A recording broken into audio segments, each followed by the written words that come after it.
ৰাজ্য চৰকাৰৰ কৰ্মচাৰীসকলৰ বাবে জনাব বিচাৰিছো পুনৰ ৮টাকৈ গুৰুত্বপূৰ্ণ খবৰ লাভ কৰিব পূজা দীপাৱলীৰ বৃহৎ উপহাৰ কৰ্মচাৰী শিক্ষক টিউটৰ আশা অংগনবাড়ী ৰন্ধনকৰ্মী সকলোৰে বাবে পুনৰ ৮টাকৈ গুৰুত্বপূৰ্ণ খবৰ লৈ আহিছো সবিশেষ জানিবৰ বাবে ভিডিঅটো প্ৰথমৰ পৰা শেষলৈকে চাই থাকিব জনাব বিচাৰিছো প্ৰথমটো গুৰুত্বপূৰ্ণ খবৰ এবাৰ নিৰ্বাচন আয়োগৰ ফালৰ পৰা এক গুৰুত্বপূৰ্ণ খবৰ প্ৰকাশ কৰিছে নিৰ্বাচন আয়োগে দেশজোৰা SIRৰ বাবে প্ৰস্তুতি মূল্যায়ন কৰিবলৈ সকলো ৰাজ্য কেন্দ্ৰীয় শাসিত অঞ্চলৰ মুখ্য নিৰ্বাচনী বিষয়াৰ সন্মিলন অনুষ্ঠিত কৰে ভাৰতৰ নিৰ্বাচন আয়োগে নতুন দিল্লীৰ India International Institute for Democracy and Electoral মেনেজমেণ্টত এইবাৰ মুখ্য নিৰ্বাচনী বিষয়াৰ তৃতীয় সন্মিলনৰ আয়োজন কৰে আৰু মুখ্য নিৰ্বাচনী বিষয়াসকলে শেষৰ সম্পূৰ্ণ হোৱা SIR অনুসৰি নিজ নিজ ৰাজ্য কেন্দ্ৰীয় শাসিত অঞ্চলত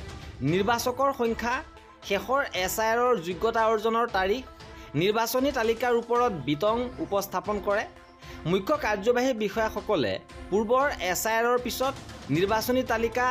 ডিজিটেলাইজেশ্যন আৰু আপলোড কৰাৰ ব্যৱস্থাও ৰাজ্য কেন্দ্ৰীয় শাসিত অঞ্চলৰ মুখ্য কাৰ্যবাহী বিষয়া ৱেবছাইটত দাঙি ধৰে ৰাজ্য কেন্দ্ৰীয় শাসিত অঞ্চলৰ শেষৰ SIR অনুসৰি বৰ্তমানৰ নিৰ্বাচকসকলৰ সৈতে মেপিং কৰাৰ মৰ্যাদাও দিছিল আৰু মূলতঃ এই সন্মিলনৰ লক্ষ্য উদ্দেশ্য হৈছে সমগ্ৰ দেশতে শীঘ্ৰে SIR কাৰ্যকৰীকৰণ কৰা লগতে আয়োগে DO EROS AROS BLO আৰু BLৰ নিযুক্তি আৰু প্ৰশিক্ষণ অৱস্থাৰ পৰ্যালোচনাও কৰে ইপিনে দ্বিতীয়টো গুৰুত্বপূৰ্ণ খবৰ আহিছে নিযুক্তিক লৈ শিক্ষামন্ত্ৰী ডক্টৰ ৰণোজ পেগুৱে ঘোষণা কৰিছে যে ১২,০০০ৰো অধিক শিক্ষক পদৰ 10 অক্টোবৰত হ'ব নিযুক্তি আৰু ইয়াৰ লগে লগে ৰাজ্যৰ হাজাৰ হাজাৰ চাকৰি প্ৰত্যাশীৰ মনলৈ আশাৰ খবৰ আহিছে যে ১২,০০০ নতুন শিক্ষক এতিয়া নিযুক্তি হ'ব এবাৰ জনাব বিচাৰিছো আন এটা গুৰুত্বপূৰ্ণ খবৰ এবাৰ বিত্ত বিভাগৰ বিভাগে প্ৰদান কৰিছে নিৰ্দেশনা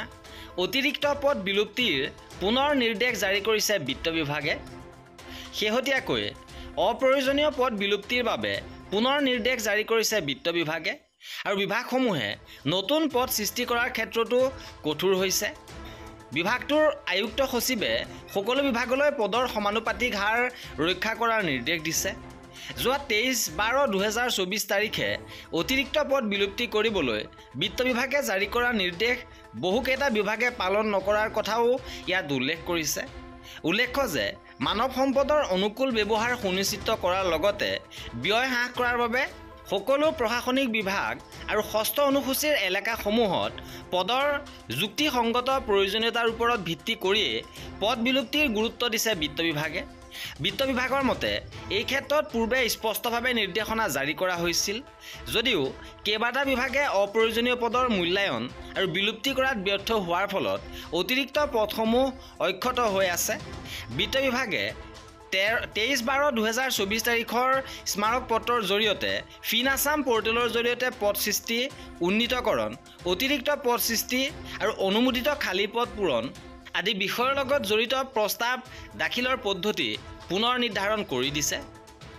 ইপিনে দৰমহা গাঁথনি ৰাখুৱাসমূহ নিৰ্মূলকে ধৰি একাধিক দাবীৰে 15 ছেপ্টেম্বৰত কাহিলীপাৰাত শিক্ষকে কৰিব বিক্ষোভ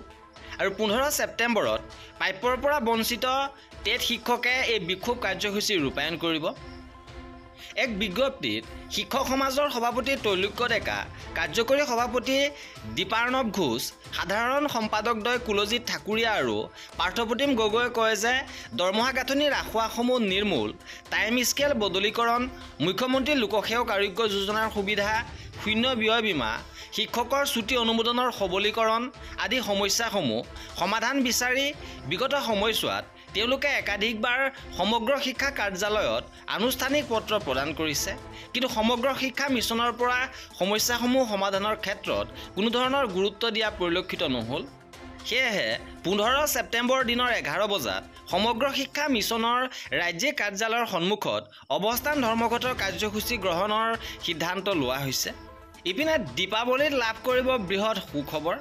8 সন্দৰ্ভত এবাৰ দীপাৱলীত বৃহৎ ঘোষণা কৰিবলৈ গৈ আছে খবৰ অনুসৰি এইবাৰ অষ্টম দৰমহা আয়োগ সন্দৰ্ভত দীপাৱলীত চৰকাৰৰ ফালৰ পৰা ডাঙৰ ঘোষণা কৰা হ'ব। যিহেতু 2026 চনৰ 1 জানুৱাৰীৰ পৰাই নিয়মমতে অষ্টম দৰমহা আয়োগ কাৰ্যকৰী হ'ব আৰু ইয়াক লৈ এইবাৰ দীপাৱলীত আপোনালোকে বৃহৎ সুখবৰ পাবলৈ গৈ আছে। ইপিনে টিউটৰসকলৰ বাবে এটা ডাঙৰ খবৰ, যিহেতু টিউটৰসকলে দীৰ্ঘদিন ধৰি প্ৰতিবাদ কৰি আহিছে তেওঁলোকক শিক্ষকৰ মৰ্যাদা দিব লাগে আৰু ইয়াৰ মাজতে শিক্ষামন্ত্ৰী মহোদয়ে পুনৰ জনাইছে যে টেট DLED BEd নথকাসকলক শিক্ষক হিচাপে নিযুক্তি দিয়াৰ ক্ষমতা অসম চৰকাৰৰ হাতত নাই। তেওঁলোকৰ দৰমহা বৃদ্ধি হ'ব, কিন্তু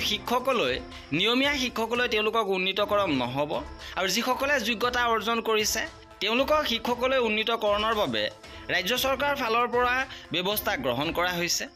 ইপিনে ৰাজ্যৰ আশা, অংগনবাড়ী আৰু ৰন্ধনকৰ্মীসকলৰ বাবে ডাঙৰ খবৰ, তেওঁলোকে দৰমহা পুনৰ বৃদ্ধিৰ বাবে দাবী কৰি আহিছে আৰু ইয়াৰ মাজতে শেহতীয়াভাৱে আশাকৰ্মীসকলৰ ফালৰ পৰাও এক প্ৰতিবাদী কাৰ্যসূচী ৰূপায়ণ কৰিছে। তেওঁলোকে দৰমহা বৃদ্ধি কৰিবলৈ দাবী জনাইছে আৰু 21,000 টকালৈকে এইবাৰ তেওঁলোকৰ দৰমহা বৃদ্ধিৰ দাবী কৰিছে। ঠিক তেনেধৰণে অংগনবাড়ী আৰু ৰন্ধনকৰ্মীসকলেও নিয়মীয়া কৰ্মচাৰীৰ মৰ্যাদা দিবৰ বাবে দাবী কৰি আহিছে। আৰু এয়া আছিলে আমাৰ আজিৰ ভিডিঅ'টোত। কৰ্মচাৰী আৰু পেঞ্চনাৰৰ সকলো খবৰ পাই থাকিবৰ বাবে আমাৰ চেনেলটো ছাবস্ক্ৰাইব কৰি ৰাখিব। ভিডিঅ'টো শেষৰলৈকে চোৱাৰ বাবে বহুত ধন্যবাদ।